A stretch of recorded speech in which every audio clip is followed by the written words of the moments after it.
जय श्री कृष्णा। राधे राधे। आप सभी भक्तों का आज की कथा में हार्दिक स्वागत है। भगवान श्री कृष्ण और श्रीमती राधा रानी की कृपा सदैव आप और आपके समस्त परिवार पर बनी रहे।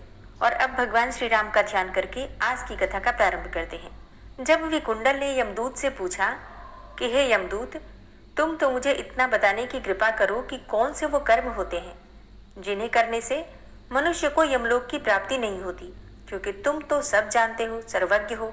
तब यमदूत कहने लगा कि तुमने बड़ी सुंदर वार्ता पूछी है। यद्यपि मैं पराधीन हूँ, फिर भी तुम्हारे स्नेहवश अपनी बुद्धि के अनुसार बतलाता हूँ। जो प्राणी काया, वाचा और मनसा से कभी दूसरों को दुख नहीं देते, वे यमलोक में नहीं जाते। हिंसा करने वाले वेद, यज्ञ, तप और दान से भी उत्तम गति को नहीं पाते। अहिंसा सबसे बड़ा धर्म है, क्योंकि अहिंसा को ही ऋषियों ने सबसे बड़ा धर्म, तप और दान बताया है। और जो मनुष्य जल या पृथ्वी पर रहने वाले जीवों को अपने भोजन के लिए मार देते हैं, वे कालसूत्र नामक नरक में पड़ते हैं और वहां पर अपना मांस खाते हैं और रक्त पीप पान करते हैं तथा पीप की कीच में उनको कीड़े काटते हैं। ऐसे मनुष्य हिंसक, जन्मांध, काने कुबड़े, लूले लंगड़े, दरिद्र और अंगहीन होते हैं। इस कारण इस लोक में तथा परलोक में सुख की इच्छा रखने वाले को काया, वाचा तथा मन से दूसरों का द्रोह नहीं करना चाहिए, अर्थात मन से, वाणी से या फिर कर्म से भी किसी को भी नुकसान नहीं पहुंचाना चाहिए। जो हिंसा नहीं करते उनको किसी प्रकार का भय नहीं होता। और जिस तरह सीधी और टेढ़ी दोनों प्रकार की बहने वाली नदियां समुद्र में मिल ही जाती हैं, वैसे ही सब धर्म अहिंसा में प्रवेश कर जाते हैं। ब्रह्मचारी, गृहस्थ, वानप्रस्थी तथा यति सभी अपने अपने धर्म का पालन करने और जितेंद्रिय रहने से ब्रह्मलोक को प्राप्त करते हैं। जो जलाशय आदि बनाते हैं और सदैव पांचों यज्ञ करते हैं, वे यमपुरी में नहीं जाते।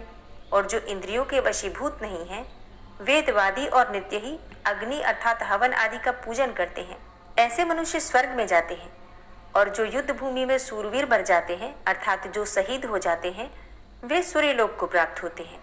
जो अनाथ, स्त्री, शरण में आए हुए तथा ब्राह्मण की रक्षा करने के लिए प्राण देते हैं, वे कभी स्वर्ग से नहीं लौटते। और जो मनुष्य लूले, लंगड़े, वृद्ध, अनाथ तथा गरीबों का पालन करते हैं, वह भी स्वर्ग में जाते हैं। जो मनुष्य गौओं के लिए पानी का आश्रय करते हैं तथा कुआं, तालाब और बावड़ी बनवाते हैं, वे सदैव स्वर्ग में ही निवास करते हैं। जैसे जैसे जीव इनमें पानी पीते हैं, वैसे ही उनका धर्म बढ़ता है, क्योंकि जल से ही मनुष्य के प्राण हैं। इसलिए जो प्याऊ आदि लगवाते हैं, वह अक्षय स्वर्ग को पाते हैं। और बड़े बड़े यज्ञ भी वो फल नहीं देते जो अधिक छाया वाले वृक्ष मार्ग में लगाने से देते हैं। जो मनुष्य वृक्ष रोपण करता है, वह सदैव दानी और यज्ञ करने वाला होता है। जो अच्छे फल और अच्छी छाया वाले मार्ग के वृक्षों को काटता है, वह नरकगामी होता है। तुलसी का पौधा लगाने वाला सब पापों से छूट जाता है। और जिस घर में तुलसी वन है, वो घर तो तीर्थ के समान है और उस घर में कभी यमदूत आते ही नहीं। तुलसी की सुगंध से पितरों का चित्त आनंदित हो जाता है और वे विमान में बैठकर विष्णु लोक को जाते हैं। नर्मदा नदी का दर्शन, गंगा का स्नान और तुलसी दल का स्पर्श, ये सब बराबर बराबर फल देने वाले हैं। हर एक द्वादशी को ब्रह्मा भी तुलसी का पूजन करते हैं। रत्न, सोना, फूल तथा मोती की माला के दान का इतना पुण्य नहीं जितना कि तुलसी की माला के दान का है। जो फल आम के 1000 और पीपल के 100 वृक्षों को लगाने से होता है, वह तुलसी के एक पौधे के लगाने से मिल जाता है। पुष्कर आदि तीर्थ, गंगा आदि नदी, वासुदेव आदि देवता सब ही तुलसी में वास करते हैं। जो मनुष्य 1 बार, 2 या 3 बार रेवा नदी से उत्पन्न शिव मूर्ति की पूजा करता है अथवा स्फटिक रत्न के पत्थर से आप निकले हुए तीर्थ में, पर्वत में या फिर वन में रखी हुई शिव मूर्ति की पूजा करता है और सदैव ओम नमः शिवाय इस मंत्र का जाप करता है, यमलोक की कथा भी उसे नहीं सुनने को मिलती, अर्थात सीधा शिवलोक को प्राप्त होता है। प्रसंग, शत्रुता, अभिमान से शिव पूजा के समान पापों को नष्ट करने वाला तथा कीर्ति देने वाला तीनों लोकों में और कोई काम नहीं। जो मनुष्य शिवालय स्थापित करते हैं, वे शिवलोक में जाते हैं। ब्रह्मा, विष्णु तथा शिव मंदिर का जो निर्माण करवाते हैं, ऐसे मनुष्य वैकुंठवासी होते हैं। और जो भगवान की पूजा के लिए फूलों का बाग लगाते हैं, ऐसे मनुष्य तो धन्य हैं। जो माता, पिता, देवता और अतिथियों का सदैव पूजन करते हैं, वे ब्रह्मलोक को प्राप्त होते हैं। यमदूत आगे कहने लगा कि मध्याह्न के समय आया हुआ अतिथि मूर्ख, पंडित, वेद पाठी या पापी कोई भी हो, ब्रह्म के समान है। जो रात्रि के थके हुए ब्राह्मण को अन्न जल देता है, मध्याह्न के समय जिसके घर आया हुआ अतिथि निराश नहीं जाता, ऐसा मनुष्य निश्चित ही स्वर्ग का वासी होता है। अतिथि के बराबर कोई धन संपत्ति तथा हित नहीं है। बहुत से राजा और मुनि अतिथि सत्कार से ही ब्रह्मलोक को प्राप्त हुए हैं। जो एक समय आलस्य से भी अतिथि को भोजन करा दे, वह यमद्वार नहीं देखता। केसरी ध्वज से वैवस्वत देव ने कहा था कि जो कोई इस कर्म भूमि मृत्यु लोक से स्वर्ग लोक जाने की इच्छा रखता हो, वह अन्न का दान करे। दूत कहता है कि यमराज कहते हैं, अन्न के बराबर दूसरा कोई दान नहीं है। जो गर्मियों में जल, सर्दी में ईंधन और सदैव अन्न का दान करते हैं, ऐसे मनुष्य कभी यम का दुख नहीं उठाते। जो अपने किए हुए पापों का प्रायश्चित करता है, वह नरक को नहीं देखता, और प्रायश्चित न करने वाला मनुष्य नरक में ही जाता है। जो काया, वाचा और मन से किए हुए पापों का प्रायश्चित करता है, वह देव और गंधर्वों से शोभित होकर स्वर्ग लोक को प्राप्त होता है। जो नित्य ही व्रत, तप और तीर्थ करते हैं और जितेंद्रिय हैं, वह भयंकर यम को नहीं देखते हैं। नित्य धर्म करने वाला मनुष्य दूसरे का अन्न, भोजन और दान का त्याग कर दे। अच्छा, ये बात समझने वाली है। अगर आप बहुत ज़्यादा पूजा पाठ करते हैं, धार्मिक है, मतलब साधना करते हैं, मंत्रों का जप करते हैं, व्रत करते हैं, माघ मास का स्नान करते हैं, कार्तिक मास का स्नान करते हैं, मतलब अगर आप धर्म कर रहे हैं, पुण्य अर्जित कर रहे हैं, तो इस बात का भी ध्यान रखिए कि दूसरे का अन्न या फिर भोजन ग्रहण करना या फिर किसी से दान लेना, इससे हमारे किए गए जो पुण्य कर्म होते हैं क्षय हो जाते हैं, क्षीण हो जाते हैं, कम हो जाता है उनका प्रभाव। तो इसलिए इन बातों का भी विशेष रूप से ध्यान रखना चाहिए। अन्न का बड़ा प्रभाव पड़ता है। कहा जाता है ना, जैसा खाए अन्न वैसा होए मन। इसलिए हर किसी के यहाँ भोजन नहीं करना चाहिए। ये पद्म पुराण में वर्णित है, माघ मास महात्म्य में।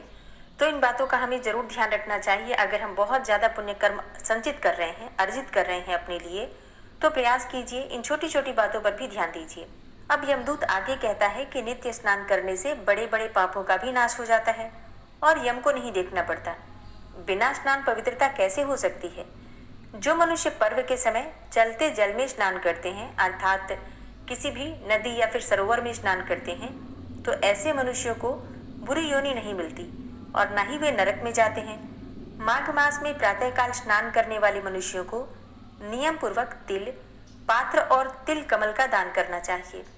यमदूत कहते हैं कि हे विकुंडल, पृथ्वी, सोना और गौ आदि ये परम दान कहे गए हैं और इन्हें दान करने वाला मनुष्य कभी भी स्वर्ग से नहीं लौटता। बुद्धिमान मनुष्य पुण्यतिथियों, व्यतिपात, संक्रांति आदि को थोड़ा सा दान करके भी बुरी गति को नहीं प्राप्त होता। सत्यवादी, मौन रहने वाला, मीठा बोलने वाला, क्षमाशील, नीतिवान, किसी की निंदा न करने वाला, सब प्राणियों पर दया करने वाला, पराये धन को तृण के समान समझने वाला, ऐसा मनुष्य भी कभी नरक को नहीं भोगता। यमदूत आगे कहता है कि हे वैश्य, एक बार भी गंगा जी में स्नान करने से मनुष्य सब पापों से छूटकर अत्यंत शुद्ध हो जाता है, और जो मनुष्य गंगा जी को दूसरे तीर्थों के समान समझता है, वह तो अवश्य ही नरक में जाता है। भगवान श्री हरि विष्णु के चरणों से उत्पन्न हुई गंगा जी, उनके पवित्र जल को श्री शिव जी धारण करते हैं अपने मस्तक पर, और वो ब्रह्मा जी जो संदेह रहित, प्रकृति से अलग और निर्गुण है, ब्रह्मांड में उसकी समानता किससे हो सकती है? गंगा जी का नाम हजारों योजन दूर से ही लेने वाला नरक में नहीं जाता। इसलिए मनुष्य को अवश्यमेव गंगा जी में स्नान करना चाहिए। हे वैश्य, जो ब्राह्मण दान लेने का अधिकारी होकर भी दान नहीं लेता, वह आकाश के नक्षत्रों में चंद्रमा के समान है। जो कीचड़ से गौ को निकालता है, जो रोगी की रक्षा करता है, या फिर जो गौशाला में मरता है, वह आकाश में तारा होता है। प्राणायाम करने वाले मनुष्य सदैव उत्तम गति को प्राप्त होते हैं। प्रातः के समय स्नान के पश्चात जो 16 प्राणायाम करते हैं, वह घोर पापों से बच जाते हैं। जो पराई स्त्री को माता के समान मानते हैं, वह यम की यातना को नहीं भोगते। जो मन से कभी पर स्त्री का चिंतन नहीं करता, वह दोनों लोगों को अपने अधीन करता है। जो पराये धन को मिट्टी के समान समझता है, वह स्वर्ग में जाता है। जिसने क्रोध को जीत लिया, मानो उसने स्वर्ग को ही जीत लिया। जो माता पिता की सेवा देवता तुल्य करता है, वह यमद्वार नहीं देखता और जो गुरु की सेवा करता है वह ब्रह्मलोक को प्राप्त होता है। शील की रक्षा करने वाली स्त्री धन्य है। शील भंग करने वाली स्त्री यमलोक जाती है। जो वेदों और शास्त्रों को पढ़ते हैं या पुराण और संहिता पढ़ते हैं अथवा सुनते हैं तथा जो स्मृति का व्याख्यान और धर्मशास्त्र समझते हैं या फिर जो वेदांत में लीन रहते हैं वह पाप रहित होकर ब्रह्मलोक को प्राप्त होते हैं। जो अज्ञानियों को वेद शास्त्र का ज्ञान देते हैं वे देवताओं से भी पूजित होते हैं। यमदूत ने कहा कि हे वैश्य श्रेष्ठ, यमराज ने हमको वही आज्ञा दे रखी है कि तुम किसी भी वैष्णव को मेरे पास मत लाओ। हे वैश्य, पापी लोगों को इस संसार रूपी नरक को पार करने के लिए भगवान की भक्ति के सिवाय दूसरा और कोई उपाय नहीं। भगवान की भक्ति न करने वाले मनुष्य को चांडाल के समान समझना चाहिए। भगवान के भक्त अपने माता पिता दोनों के कुलों को तार देते हैं और उनको नरक में नहीं रहने देते। और जो मनुष्य वैष्णव का भोजन करते हैं वे भी भगवान की कृपा से श्रेष्ठ गति को प्राप्त होते हैं। बुद्धिमान मनुष्य को सदैव वैष्णव का अन्न खाना चाहिए। इससे बुद्धि पवित्र होकर मनुष्य पाप नहीं करता। जैसे अभी आपने इससे पहले सुना कि दूसरे का अन्न या दूसरे के यहाँ भोजन नहीं करना चाहिए, तो उसका मतलब होता है कि कभी भी किसी पापी के यहाँ से या दुराचारी के यहाँ से भोजन नहीं करना चाहिए। लेकिन अगर कोई शिव भक्त हो या वैष्णव भक्त हो तो ऐसे लोगों के यहाँ भोजन अवश्य करना चाहिए। जल ग्रहण कर लेना चाहिए या फिर आप चाहें तो प्रसाद लेकर खा सकते हैं। इससे क्या होता है, बुद्धि पवित्र होती है। यमदूत आगे कहता है कि हे वैश्य, गोविंदाय नमः इस मंत्र का जाप करता हुआ जो मनुष्य मृत्यु को प्राप्त होता है वह परम धाम को प्राप्त होता है। इसमें कोई संदेह नहीं है। जो मनुष्य ओम नमो भगवते वासुदेवाय द्वादशाक्षर मंत्र या फिर ओम नमो नारायणाय अष्टाक्षर मंत्र का जाप करता है उसके ब्रह्म हत्या इत्यादि समस्त पाप नष्ट हो जाते हैं। ओम क्लीम कृष्णाय नमः। आज की कथा का यहीं पर समापन करते हैं। इसके आगे का वृतांत आप कल की कथा में सुनेंगे। राधे राधे। जय श्री कृष्ण। श्री राधा कृपा कटाक्ष स्तोत्र। मुनीन्द्र वृंद वंदिते त्रिलोक शोक हारिणी प्रसन्न वक्त्र पंकजे निकुंज भूविलासिनी व्रजेन्द्र भानुनंदिनी व्रजेन्द्र सूनु संगते कदा करिष्यसि हमां कृपा कटाक्ष भाजनम्। अशोक वृक्ष वल्लरी वितान मंडप स्थिते प्रवाल बाल पल्लव प्रभारुणांध्रि कोमले वराभय स्फुरत्करे प्रभूत संपदालये कदा करिष्यसि हमां कृपा कटाक्ष भाजनम्। अनंगरंग मंगलम प्रसंग भंगुरम भ्रुवां सविभ्रमं ससंभ्रमं दृगंत बाणपातने निरन्तरं वशीकृत प्रतीत नन्दनन्दने कदा करिष्यसि हमां कृपा कटाक्ष भाजनम्।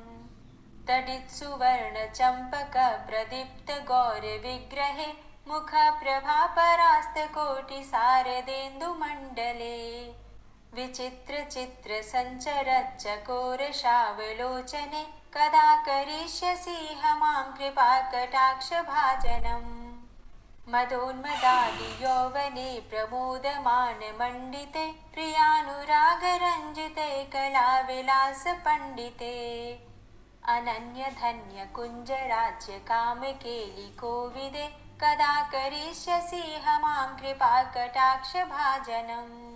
अशेष हाव भाव धीर हीर हार भूषिते प्रभूत शात कुंभ कुंभ कुंभि कुंभ सुस्तनि प्रशस्त मंद हास्य चूर्ण पूर्ण सौख्य सागरे कदा करिष्यसि हमां कृपा कटाक्ष भाजनम्।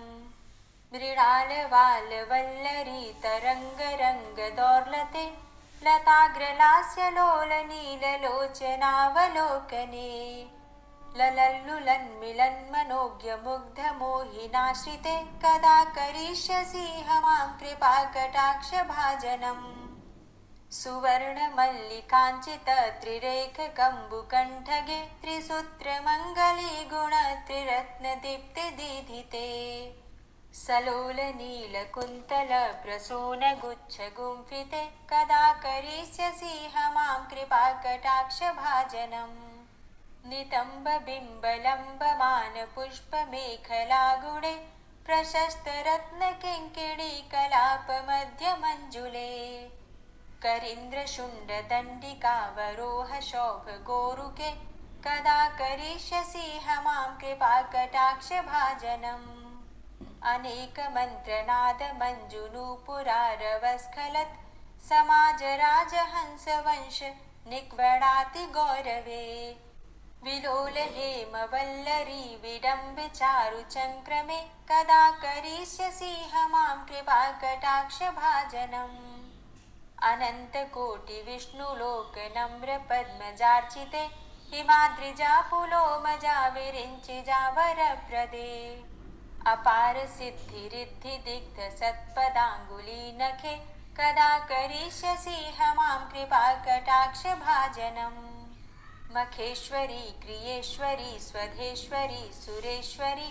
त्रिवेदभारतीश्वरी प्रमाणशासनेश्वरी रमेश्वरी क्षमेश्वरी प्रमोदकाननेश्वरी व्रजेश्वरी व्रजाधिपे श्रीराधिके नमोऽस्तु ते इतीममद्भुतं स्तवं निशम्य भानुनन्दिनी करोतु सन्ततं जनं कृपाकटाक्षभाजनम् भवेत्तदैव सञ्चित त्रिरूपकर्मनाशनं लभेत्तदा ब्रजेन्द्रसूनुमण्डलप्रवेशनम् जय जय श्री राधे जय जय श्री राधे।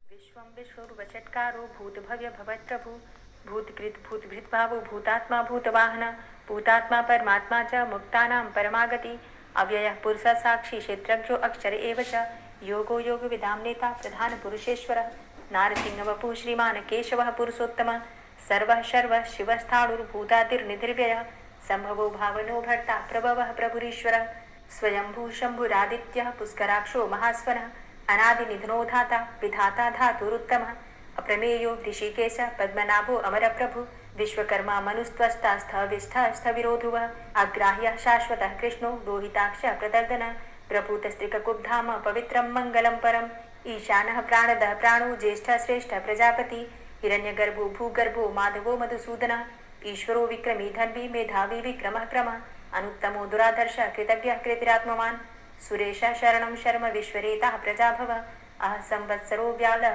प्रत्ययः सर्वदर्शनः अजः सर्वेश्वरः सिद्धः सिद्धे सर्वादिर्च्युतः वृषाकपिर्मेयात्मा सर्वयोगविनिश्रितः वसुर्वसुमना सत्य समात्मा संवितः समः अमोघ पुण्डरीकाक्षो वृषकर्मा वृषाकृतिः रुद्रो बहुशिरा बभ्रुर्विश्वयोनिः शुचिश्रवः अमृतः शाश्वतस्थाणुर्वरारोहो महातपः सर्वगः सर्वविद्भानुर्विश्वक्सेनो जनार्दनः वेदो वेदविद्व्यङ्गो वेदाङ्गो वेदवित्कविः लोकाध्यक्षः सुराध्यक्षो धर्माध्यक्षः कृताकृतः चतुरात्मा चतुर्व्यूहश्चतुर्द्रष्टश्चतुर्भुजः भ्राजश्रुर्भोजनं भोक्ता सहिस्रुर्जगदाति च अनघो विजयोजेता विश्वयोनिः पुनर्वसु उपेन्द्रो वामनः प्रांशुर्मोघः शुचिरुर्जितः अतीन्द्रः संग्रहः सर्गो धृतात्मा नियमो यमः वेद्यो वैद्यः सदा योगी वीरः माधवो मधुः अतीन्द्रियो महामायो महोत्साहो महाबलः महाबुद्धिर्महावीर्यो महाशक्तिर्महाद्युतिः अनिर्देश्य वपुः श्रीमान् मेयात्मा महाधृतिर् महेश्वासो महीभर्ता श्रीनिवासः सतां गतिः अनिरुद्ध सुरानन्दो गोविन्दो गोविन्दाम्पति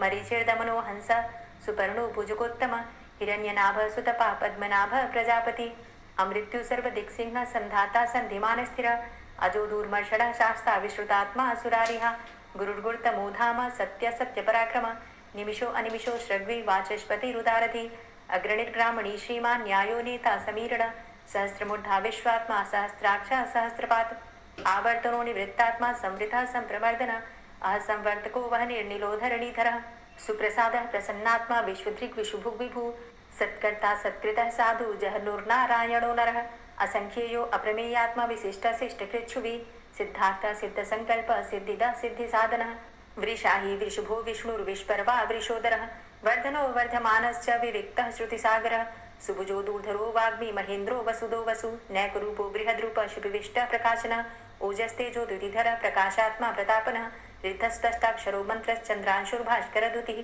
अमृतांशुद्भवो भानु शशबिन्दुः सुरेश्वरः औषधं जगतः सेतु सत्यधर्मपराक्रमः भूतभव्य भवन्नाथः पवनः पावनो नलः कामः कामकृत्कान्तः कामः कामप्रदः प्रभु युगाधिकृत्युगावर्तो नैकमायो महाशनः अदृश्य अव्यक्तरूपश्च सहस्रजित् अनन्तजित् इष्टो अविशिष्ट शिष्टेष्ट शिखंडी नहुसो वृष क्रोधः क्रोधकृत्कर्ता विश्वबाहुर्महीधर अच्युतः प्रतितः प्राण प्राणदो वासुवानुज अपां निधिर्धिष्ठानं प्रमत्तः प्रतिष्ठित स्कंद स्कंदधरो धूर्यो वरदो वायुवाहन वासुदेवो बृहद्भानुरादिदेवः पुरन्दर अशोकस्तारणस्तार शूर सौरिर्जनेश्वर अनुकूलः शतावर्त पद्मी पद्मनिवेक्षण पद्मनाभो अरविंदाक्ष पद्मगर्भ शरीरभित् महद्भिरिद्धो वृद्धात्मा महाक्षो गरुड़ध्वज अतुलः शरभो भीमो समयज्ञो हविर्हरि सर्वलक्षण्यो लक्ष्मीवान् समितिञ्जय वीक्षरो रोहितो मार्गो हेतुर्दामोदरः सह महीधरो महाभागो वेगवान् मिताशन उद्भवाच्छो वणो देव श्रीगर्भ परमेश्वर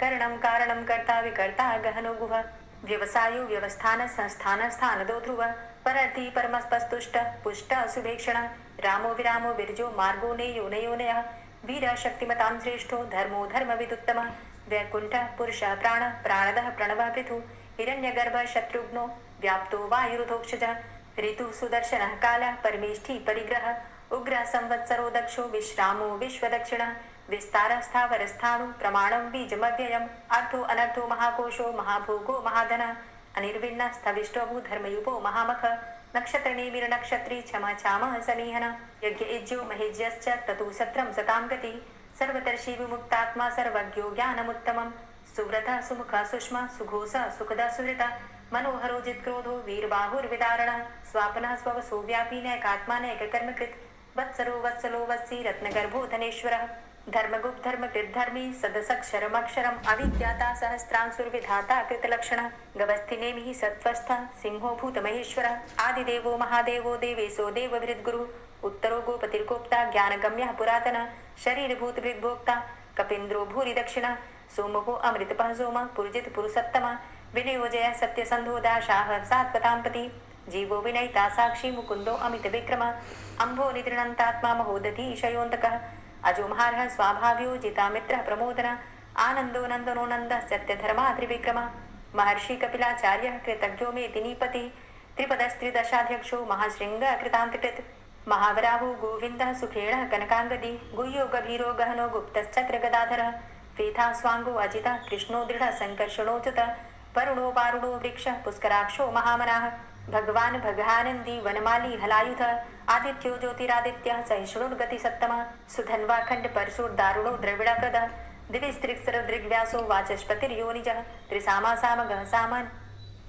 धन्वाखण्ड परशुर्दारुणो द्रविडप्रदः दिविस्त्रिक्सरदृग्व्यासो वाचस्पतिर्योनिजः त्रिसामा सामगः सामा निर्वाणं भेषजं भिषक् संन्यासकृच्छमः शान्तो निष्ठा शान्तिः परायणं शुभांगः शान्तिदः स्रष्टा कुमुदः कुवलेशय गोहितो गोपतिर्गोप्ता वृषभाक्षो वृषप्रिया अनिवर्ति निवृतात्मा संचेता चेमकृच्छिव श्रीवत्सवक्षा श्रीवास श्रीपति श्रीमतांबर श्रीद श्रीश श्रीनिवास श्रीनिधि श्रीविभावन श्रीधर श्रीकर श्रेय श्रीमान लोकत्रयाश्रय स्वक्ष स्वंग शतानंदो नंदिर्ज्योतिर्गणेश्वर विजितात्मा विधेयात्मा सत्कीर्तिश्छिन्न संशय उदीर्ण सर्वतक्षसुर निशा शाश्वत स्थिर भूषयो भूषणो भूतिर्विशोकः शोकनाशन अर्चिष्मानर्चिता कुंभो विशुद्धात्मा विशोधन अनिरुद्धो अप्रतिरथ प्रद्युम्नो अमित विक्रमः कालिनेमि निहावीर शौरी सूर्जनेश्वर त्रिलोकात्मा त्रिलोकेशः केशवः केशिहारी कामदेवः कामपालः कामीकान्तः कृतागमः अनिर्देशव पुर्विष्णोर्वीरो अनन्तो धनञ्जयः ब्रह्मण्यो ब्रह्मकृत् ब्रह्म ब्रह्म ब्रह्म विवर्धन ब्रह्मविद् ब्राह्मणे ब्रह्मी ब्रह्मज्ञो ब्राह्मण प्रिय महाक्रमो महाकर्मा महातेजा महोरगः महाक्रतुर्महायज्वा महायज्ञो महाहवि स्तव्यस्तव प्रिय स्तोत्रं स्तुतिस्तोतारण प्रिय पूर्णः पुरैता पुण्य पुण्यकीर्तिर्नामयः मनोजवस्तीर्थकरो वसुरेता वसुप्रद वसुप्रदो वासुदेव वसुर्वसुमनाहवि सद्गतिः सत्कीर्तिः सत्ता सद्भूति सत्परायणः शूरसेनो यदुश्रेष्ठः सन्निवासः सुयामुनः भूतावासो वासुदेवः सर्वासु निलयोऽनलः दर्पः दर्पदो दृप्तो दूर्धरोधा पराजितः विश्वमूर्तिर्महामूर्तिर्दीप्तमूर्तिर्मूर्तिमान् अनेकमूर्तिरव्यक्तः शतमूर्तिः शताननः एको नैकः सवकः किं यत्तत्पदमनुत्तमं लोकबन्धुर्लोकनाथो माधवो भक्तवत्सलः सुवर्णवर्णो हेमांगो वरांगश्चन्दनांगदी वीरः विषमः शून्यो घृताशीरचलश्चलः अमानीमानदो मान्यो लोकस्वामी त्रिलोकदृक् सुमेधा मेधजो धन्यः सत्यमेधाधराधरः तेजो वृषः द्वितिधरः सर्वशस्त्रभृताम्बरः प्रग्रहो निग्रहो व्यग्रो नैकशृङ्गो गदाग्रजः चतुर्बाहुश्चतुर्व्यूहश्चतुर्गति चतुरात्मा चतुर्भावश्चतुर्वेद विदेकपात समावर्तो अनिवृतात्मा दुर्जयो दुरतिक्रम दुर्लभो दुर्गमो दुर्गो दुरावासो दुरारिहा शुभांगो लोक सारंग सुतंतुस्तंतु वर्धन इंद्रकर्मा महाकर्मा कृतकर्मा कृतागम उद्भव सुंदर सुंदो रत्ननाभ सुलोचन अर्को वाजसना श्रृंगी जयंत सर्वविजयी सुवर्ण बिंदु रक्षोभ्य सर्वभागीश्वरेश्वर महाहृदो महागर्तो महाभूतो महानिधि कुमुदः कुंदरः कुंदः पर्जन्यः पावनो नीलः अमृताशो अमृतवपुः सर्वज्ञः सर्वतोमुख सुलभः सुव्रतः सिद्धः शत्रुजित् शत्रुतापनः न्यग्रोधो दुम्बरो अस्वस्थश्चाणुरान्ध्रनिषूदनः सहस्रार्चिः सप्तजिह्वः सप्तैधा सप्तवाहनः अमूर्तिरणघो अचिन्त्यो भयकृद् भयनाशनः अणुर्बृहत् कृशस्थूलो गुणभृन्निर्गुणो महान् अधृतः स्वधृतः स्वास्य प्राग्वंशो वंशवर्धनः भारभृति कथितो योगी योगी स सर्वकामद आश्रमाश्रमण क्षाम सुपर्णो वायुवाहन धनुर्धरो धनुर्वेदो दंडोदमयितादम अपराजितः सर्वसहो नियंता नियमो यमः सत्ववान् सात्विक सत्य सत्यधर्मपरायण अभिप्रायः प्रियार्होर्ह प्रियकृत् कीर्तिवर्धनः विहाय सगतिर्ज्योति सुरुचिर्हुद्भुग्विभु रविर्विलोचनः सूर्य सविता रविलोचनः अनंतो हुद्भुग्भोक्ता सुखदो नैकजोग्रज अनिर्विण्ण सदामर्षि लोकाधिष्ठानमद्भुतः सनात सनातन्तमः कपिलः कपिरप्यय स्वस्तिदा स्वस्तिकृत् स्वस्ति स्वस्तिभुक् स्वस्ति दक्षिण रौद्रः कुण्डली चक्रे विक्रमयुर्जित शासन शब्दातिगा शब्दशः शिशिरः शर्वरीकर अक्रूरः पेशलो दक्षो दक्षिणः क्षमिणाम्बर विद्वतमो वितभय पुण्यशमन कीर्तन उत्तारणो दुष्कृतिः पुण्यो दुःस्वप्ननाशन वीरहारक्षण संतो जीवन पर्यवस्थित अनंतरूपो अनंतसृर्जित मन्युर्भयापः चतुरष्ट्रो गभीरात्मा विदिशो व्यादिशो दिश अनादिर्भूर्भुवो लक्ष्मी सुवीरो रुचिरांगद जननो जन्मादिर्भीमो भीम पराक्रम आधारनीले योधाता पुष्पहासः प्रजागर ऊर्ध्वग सत्पथाचार प्राणदः प्रणवापण प्रमाणं प्राणनीलियः प्राणभृत् प्राणजीवन तत्त्वं तत्त्वविदेकात्मा जन्म मृत्यु जरातिग पूर्व स्वस्तरुस्तार सविता प्रपितामह यज्ञो यज्ञपतिरज्वा यज्ञांगो यज्ञवाहन यज्ञभृद्यज्ञ कृद्यज्ञ यज्ञभुक् यज्ञ साधन यज्ञान्तिकृद्यज्ञ गुह्यमन्यमन्नादेव च आत्मयोनिः स्वयं जातो वैखानः सामगायन देवकी नंदन स्रष्टा क्षितिसः पापनाशन शंखभृन्नन्दकी चक्री शारंगधन्वा गदाधर रथांगपाणिरक्षोभ्य सर्वप्रहरणायुध ओम नमः इति। दोस्तों, उम्मीद करती हूँ आज की कथा आपको जरूर पसंद आई होगी। तो अगर कथा पसंद आई हो तो वीडियो को लाइक ज़रूर किया कीजिए और अगर संभव हो तो वीडियो को ज़्यादा से ज़्यादा शेयर कीजिए और हाँ, कमेंट बॉक्स में राधे राधे ज़रूर लिखा कीजिए। और जो भक्त इस चैनल पर पहली बार आए हैं, अभी तक आपने चैनल को सब्सक्राइब नहीं किया है, तो आज की वीडियो अगर आपको अच्छी लगे तो चैनल को सब्सक्राइब करके बेल आइकन को ज़रूर प्रेस कर लीजिए। इससे ये होगा कि इस चैनल पर जो भी नई वीडियो अपलोड होंगी उनकी नोटिफिकेशन आपको सही समय पर प्राप्त होगी। मिलती हूँ मैं आपसे अगली वीडियो में, तब तक के लिए जय श्री राधे।